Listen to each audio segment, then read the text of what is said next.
Le premier constat qui s'est imposé à moi est que le pays a déjà les yeux tournés vers les élections de 2023. Le processus électoral de 2023 représente une nouvelle étape critique dans le processus de transition démocratique, de consolidation institutionnelle et de stabilisation du pays. Après la passation pacifique du pouvoir entre le président Kabila et le président Tshisekedi en 2019 et le remaniement de la coalition au pouvoir au cours des 3 derniers mois, cette échéance informe déjà les positionnements politiques, les propositions de réforme à l'agenda de la rentrée parlementaire et le débat public. Conformément à la volonté du président Tshisekedi, le Premier ministre désigné, M. Jean-Michel Sama Lukonde Kyenge, m'a également indiqué que la préparation des élections de 2023 constitue l'une des priorités du gouvernement à venir. Les 33 prochains mois avant ces échéances électorales se présentent ainsi devant nous comme une route que nous devons emprunter ensemble avec le gouvernement et la population congolaise en redoublant d'énergie et d'efficacité pour franchir les obstacles et relever les défis qui se présenteront à nous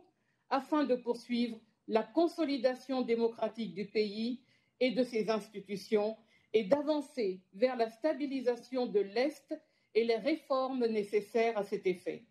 C'est dans ce contexte que je voudrais évoquer les opportunités que la conjoncture politique actuelle de la République démocratique du Congo offre, de même que les risques qu'elle comporte. En effet, nous ne pouvons pas ignorer les défis, les fragilités persistantes et les obstacles qui subsistent, et pour les surmonter, il faudra que la communauté internationale et le gouvernement parlent d'une seule voix et agissent d'un commun accord. Monsieur le Président, distingués membres du Conseil,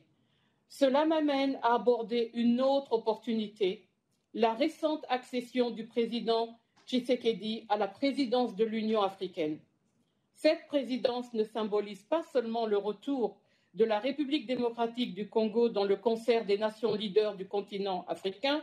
elle doit également permettre de montrer l'engagement du pays et de la région à faire taire les armes une fois pour toutes dans cette partie du continent. Il est essentiel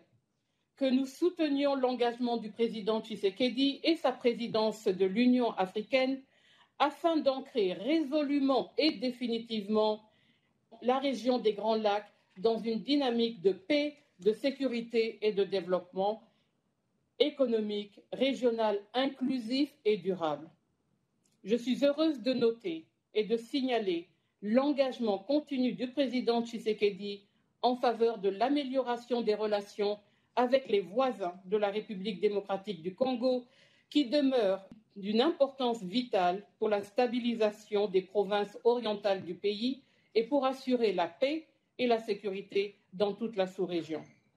Je m'engage à soutenir activement notre envoyé spécial régional Wang Xia afin que nous saisissions l'occasion de la présidence de l'Union africaine de la République démocratique du Congo pour faire avancer un programme ambitieux de coopération internationale dans divers domaines, y compris les questions de paix et de sécurité, ainsi que celles de l'humanitaire, le développement et la lutte contre l'impunité.